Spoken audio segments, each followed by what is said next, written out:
and today I'm going to be talking about the interview process for becoming a PM intern at Microsoft. Something I should disclose is that, again, this is from my experiences, not from like, this is a company official thing. Like, it isn't. It's just I get a ton of messages every single month on Facebook with people asking like, hey, how did you become one? Or what did Microsoft see in you? So I figured, as opposed to like responding to a dozen messages individually, why not make a YouTube video where everyone can see the answers? Okay, to start off, I'm going to be telling you about something Microsoft does a teensy bit different compared to other companies. So you know how a lot of companies, when you're applying to be a PM, they want like some kind of like CS background or CS minor? This is because a lot of companies screen out. So pretty much if candidates don't have something they're looking for, like 3 years background experience or whatever, they'll get screened out of the process. What Microsoft tries to do is a little bit different. They try to screen in candidates. So they're looking for commonalities. Like, they straight out tell interviewers, like, when you're interviewing people, you want to look for what the interviewee has in common with you, not what's different. Also, they want to make sure that, like, sure, maybe they have a psych background, but at least they're very good at understanding the users. So they're screening in. They're not trying to screen you out. So a way to play to this strength is like, think of the things they are looking for and think about what you have in common. Like, make a little mental Venn diagram and then just try to like focus the things that come up in your interviews with the little Venn part of the diagram. I was trying to come up with a name for that. It's just like in set theory, the thing that looks like the U, like whatever the and is. Okay, cool. So now that we have that out of the way, I will go into the story about like how to get your resume noticed within the pile that recruiters are looking at. So I want to disclose, my resume was actually not noticed by the recruiter. Like, it's kind of funny because when I was an Explore intern, they thought I'd come back as a PM. I ended up leaving for another company, and then I struggled to go back to Microsoft. Like, the recruiter, my school switched recruiters between, and like the new recruiter, like my old recruiter tried contacting her and said like, interview this girl, or at least gave her my resume and was like, maybe consider her for a PM role. I got ghosted and ignored by my recruiter. So then I ended up talking to one of the alumni who was like visiting my school, and he's like, okay, I'll try to like send your resume her way. So he talked to me, got my resume, sent my resume to the school recruiter, and then they were like, okay, cool, we'll look at you now. So then I got a on-school campus interview. It was with this guy from Windows. I really don't know what part of Windows he was from, but he was in Windows. And he asked me a question about a product I improve at Microsoft.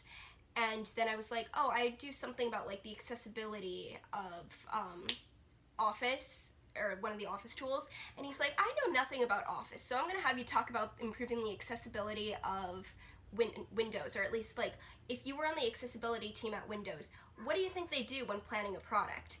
So I was like, okay, cool. I know absolutely nothing about Windows. I use Macs all the time. Like, I have a Surface, I just never use it. Probably shouldn't have said that out loud.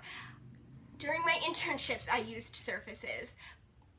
Yeah, Surface Pros. But anyway, to the point, I had to go through, so if you haven't seen my video in Lady Storm Hackathons, you probably should. I go over like who, what, where, when, why structure, and that's how I frame my questions. I know they're also looking for like, if you care about the user and like are understanding the user's needs. So that's why I was lucky to get accessibility, in that like the users have very defined needs. Like, you can't ignore the users. If you do, you really screw up the question. And then they're evaluating for technical know-how a little bit. They don't expect you to like program this thing. Like, they expect you to know that it goes to other people, but they expect you to know that like, these are tasks that, if like I had to break down this feature into several tasks to program it, what would some of those tasks be? How would I assign them? How much work would they be?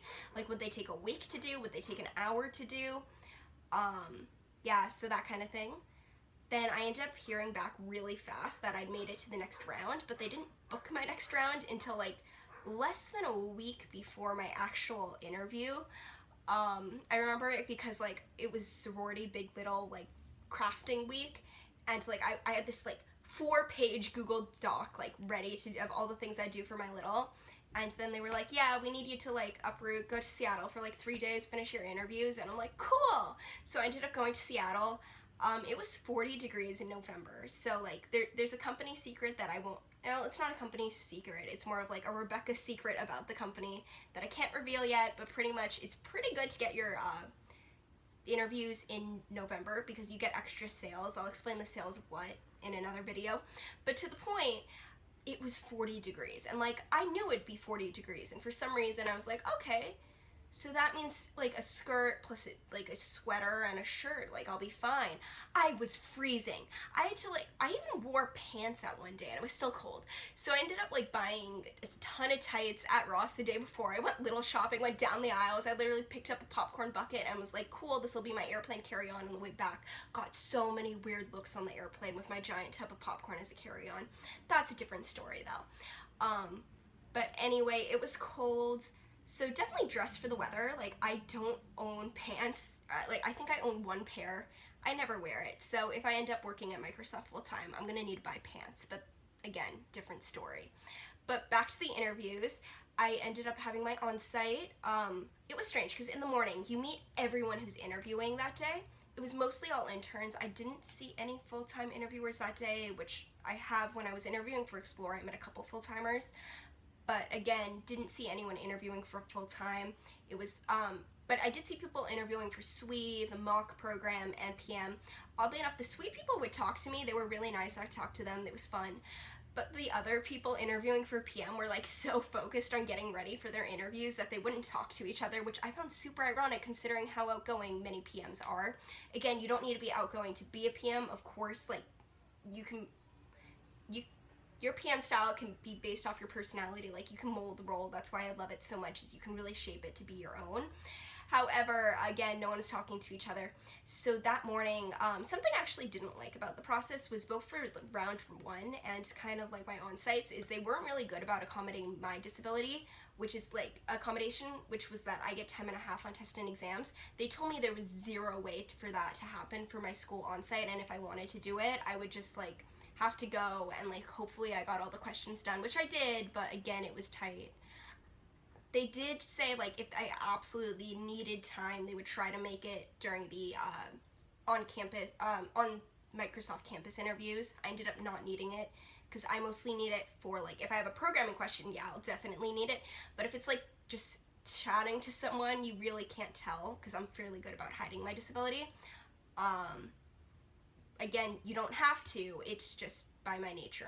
I tend to be good at, like, people don't notice it right away. Like, if you know me for a year, you will spot it, but if you've known me for, like, a day, you definitely won't. But anyway, back to the point, I ended up doing my first interview. It was with this PM guy who worked in releases, so pretty much when Microsoft was releasing a new version of Windows, his team would be making sure all the other teams got their act together, like, we're pushing very few bugs, and, like, would decide this set of features is going in this release, this feature will go in the next release. Luckily, I knew someone at Apple who had almost the exact same job, so like that didn't throw me too much. Again, they don't tell you what team or who you're interviewing with until the morning of, so I knew I'd be most likely, usually you're placed in the team you interview with unless they fill, so if you interview with Xbox and it's full, they might push you to another org. Like I know someone who got pushed to, I want to say Office because of that. But anyway, usually, like, I interviewed with Windows Core, so I was placed within Windows Core, which is a very big org under Azure, Cloud, and it's Cloud and AI, that was it, sorry. I just know their symbol is like CIA, and we make a ton of governmental jokes. We have nothing to do with the government, we disclose that, but everyone likes that, like, we're the CIA, you know, cool and spy-like. But to the point, did the first interview, I was asked a design question. So what they're looking for here is that you can know your metrics. Like mine was design. I don't want to reveal the actual question, so I'll say that mine was designing a pen. It was not a pen. It was something that had software and hardware. But anyway, at one point I started talking about like the hardware that would go with the software, and he's like, no, the scope of this project is just the software. And I'm like, okay, cool. I need to scope myself back. So they want to know that you can acknowledge the scope. They want to know that you understand the users. Like you could be like, if it was a pen, they'd be like, oh, is a blind person using this pen? Nope. Like, or if they are, what kind of features will they need that's different? Again, they don't usually ask accessibility questions. I usually am the one to bring it up. So you'll be fine. The first interview, they also talked a ton about my projects and asked me about my past internships and like what I would be looking for if I joined Microsoft, what kind of team. Interview 2 was with a guy on a different team. I want to say, I forgot his team's real name, but pretty much when people publish to the Windows Store, his team is responsible for making sure they have a good experience and are getting noticed by the right people and have all the like features they need to make sure that they can do well, if that makes any sense. And that like the APs exist on Windows side to make good experiences for third-party developers. And so I got a technical question from him, and it was like design a linked list, which I had done before, but I did it like 2 years ago, and I haven't touched them since. Like, of course I know about them, they're linked lists. But anyway, I ended up writing a code, and then I had to write a code to like add a node, because they were just seeing if you knew like what structures are, as well as like another thing. And so then he was like, oh, your code's wrong. And I'm like, really? So I start drawing out what my code does, and I'm like, does this drawing match my code? And my interviewer is like, yes. And I'm like, does this drawing match what the like program's supposed to do? And he's like, yes. And I'm like, so how's my code wrong? And he's like, I'm not quite sure, but it looks wrong. And I'm like, well, what am I supposed to do about that? But luckily it wasn't that big. He was mostly seeing, because for a couple of them, I'm like, I'm not sure the exact name of the Java function that does this, but I look it up on Java docs. So they're not checking that you know how to program really well, because that'd be a sweet interview. They're checking to see that you know where to look if you do run into a problem, and to make sure you can converse with your developers intelligently. And then the other things that came up from that interview were, one was like, he asked me about the software thing, like comparing C and Java, but I barely knew C, and he was like comparing the structures, and I'm like, I honestly know nothing about that. But today in class, or recently in class, I learned about coupling and cohesion. I can tell you about that instead. So I started talking about coupling and cohesion because he said it was okay, and then I explained it fairly well, and I think it was just seeing that I understood anything in tech, which is cool. And then my other notable thing that came up, he's like, explain what you did in your last Microsoft internship, but explain it super simply that like a grandma could get it. Shouldn't say grandma, I should say grandma or grandpa, someone who's not very someone who doesn't use tech every day, we'll say that. And so I ended up explaining what I did at Microsoft. I worked in data centers, and I helped machines monitor this thing called throttling. Or I helped build software that showed throttling. So what throttling is, like if you have siblings, this is how I explained it to him, was, you know, when you and your like sister and brother are asking your mom for something, and you're all asking at the same time, and your mom can only handle one request at a time. So she'll be like, oh, no, just ask me in 10 minutes, I'm helping your sister right now. That's what throttling it is. That's what throttling is. It's managing workflow. So yeah, that's how I explained it. And then at the end of the interview, he's like, oh, you're doing pretty good. The only note I have for you is be more confident. And I'm like, oh, cool. And he's like, yeah, each interview you get either like a thumbs up or a thumbs down. And he's like, oh, the guy before, who I'd interviewed with right before, apparently texted him and was like telling him like, oh yeah, she did super well. And apparently your interviewers normally don't tell you how you did in past interviews or how you did in that interview. I just had a weird case with like a very open interviewer, we'll say. Don't expect that. I just got lucky in that respect. Microsoft interviews are a ton of luck. Like sometimes you'll get interviewers with like personalities you connect with more, and sometimes they'll be harder to connect with. Again, if you don't do well in an interview, it's not always on you. Sometimes it's just like you didn't vibe well with the mentor. Again, the interviewers aren't supposed to be looking for people that they want on their team. They're supposed to be saying, is this person competent? Would they do well in the role? And that's part of the interesting thing about how Microsoft recruits, is you're not interviewing with the team. You're interviewing with the organization, and might get sent to a team in a different part within that same organization. So that's something to note. At least for interns, for full-times, you sometimes do interview directly with the team. Not new grads, but like if you've been out of school for 2 years, that's how it works. Round 3. So this was a lunch interview, and I ended up getting paired with like the coolest person ever. I actually made time to talk with her when I was an intern at Microsoft. She's just like super cool. She works in this org, the same one as the guy before, but she travels a lot. So like she'd go to Berlin to like work with one of Microsoft's partner companies or whatever, or just like to Denver. And she and I ended up talking about Netflix the entire time, and like what's it called? What do we oh yeah, we talked about like thumbs down and how that system could be improved, because she was like, oh, talk about a product you use all the time, and I'm like, Netflix, and she's like, yes, I've got you, I understand Netflix. So we just talked about our love of Netflix. But yeah, and something you might not know is I actually didn't enjoy my Explore internship. That's why I left to other companies between. So I was very hesitant about returning to Microsoft. Except my conversation with this interviewer just went so well. I'm like, okay, Microsoft's a cool company. If I worked on this team, like I'd be happy. This is a cool place to work. Because we started talking about the duck story from Apple. If you once I figure out what I'm allowed to say about Apple, I hopefully will do another video on my experience and explain the whole duck story.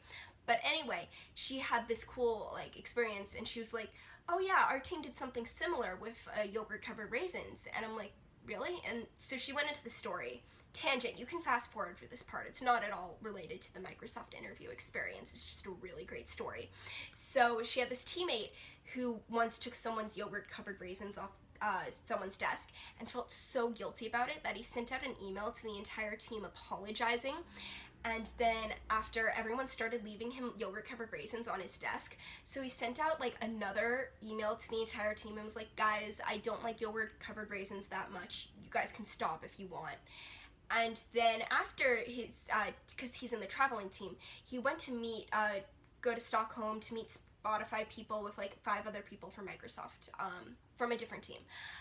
But they were like, okay, so what they did was they arranged it with the hotel that they'd have a 5-pound bag of yogurt covered raisins sitting in front of every person's door, or like the 5 people from Microsoft's door, attached with notes saying, please give to Steve, just ready when they arrived at the hotel, which was super cool.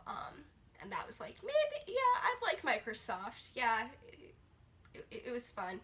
But yeah, that's how interview 3 went. I'm actually not really sure what the company's looking for in interview 3 because it is a lunch interview. It is very casual.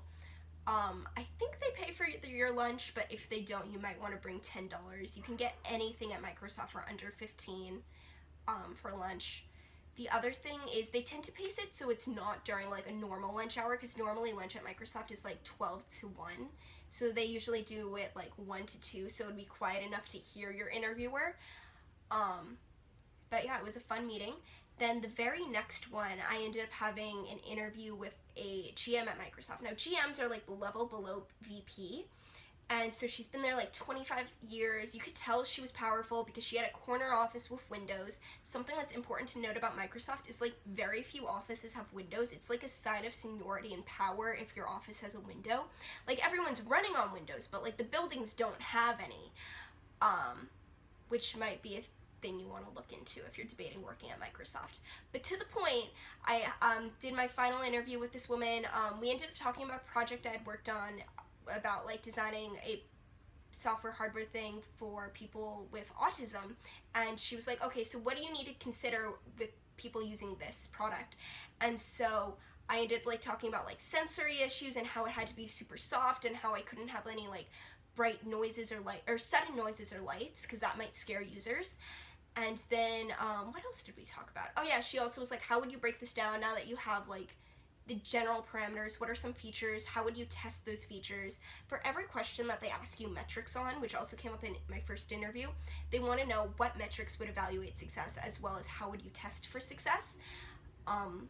So yeah, it was one of my favorite interviews, and something that I found out after the fact is every interview you go to, they take notes saying like, just generally good at Microsoft, or they recommend you to a certain team.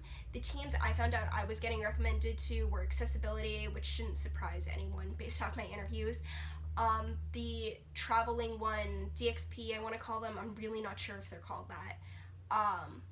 And then the last one I got recommended to was Windows DEP, which is Developer Ecosystems and Platforms, and where I ended up working for the summer.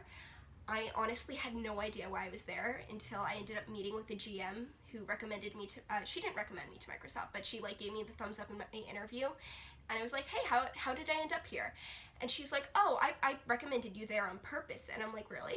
And she explained to me that she wanted to put me in a place of influence and power. And she's like, working in developer ecosystem and platforms, you create the APIs that all the third-party developers use. So if you're aware of something and make it a feature, like then it has a ripple effect throughout the developer community. And I'm like, that's so cool. You want to put me somewhere powerful and influence people. Like, I can do that. That's my strength. And I'm like, cool. So yeah, that's also something I put in Lady Storm hackathons is if you once you're in the summer working for a company, go back, talk to your the people who interviewed you and ask them like why they thought you'd be a good fit for Microsoft or why you ended up where you did, because chances are you might learn a really cool story, or it could backfire and be really awkward because not everyone who interviews gets recommended to a certain team. Sometimes they just get thumbs up for hire. And then you could take the compliment of you're a very versatile person. We'll go with that. But yeah, other notes I have for the Microsoft PM interview process. Thinking.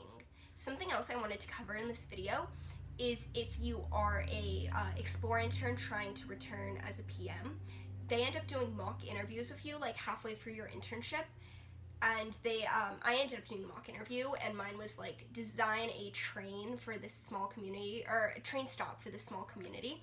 And part of it was they wanted to recognize that like they wanted to see that you weren't getting stuck designing the software, because some people would be like, okay, so this is how you're going to sort the trains in the station, and like no, that wasn't the point of the question. It's more of like I started talking about like what town is this placed in, and they're like, you pick, and I'm like, okay, I want someplace rural so we can employ the local community, but I also want to put art murals all around the outside of the station so people would be like, instead of it's an eyesore, it's like a lovely thing that adds to the community.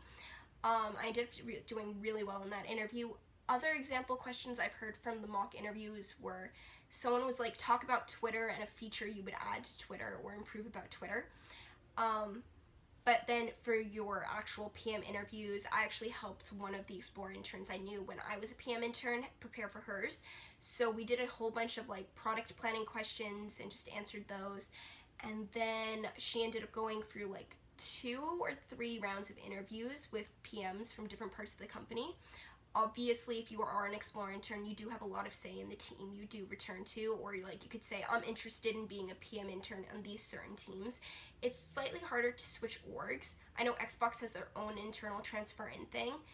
And then all the other orgs, like I was in Cloud and AI, so it's easy to transfer between teams in Cloud and AI. And then the last thing would be like if you wanted to transfer from Cloud and AI to Office, there might be additional rounds of interviews. It's slightly harder because they rely less on like your background. You also get fewer technical questions if you're doing it that way, because they assume like if you work at Microsoft, you have a level of competency that would allow you to succeed anywhere within the company. But anyway, I hope this video has been helpful. If you have any more questions, leave them in the comments below, and make sure to subscribe. You know, hopefully by the next video I'll learn how to say that word. Future videos I plan to do are talking about my actual internship experiences, how to network during your internship. I met so many super cool VPs when I was an intern at Microsoft, and I'd love to share my tips and secrets on how I did that. And then also like Greek life and CS and like why I'd recommend it or not recommend it. But yeah, subscribe, leave comments below, I'll answer them. And yeah, have a great day. Thank you.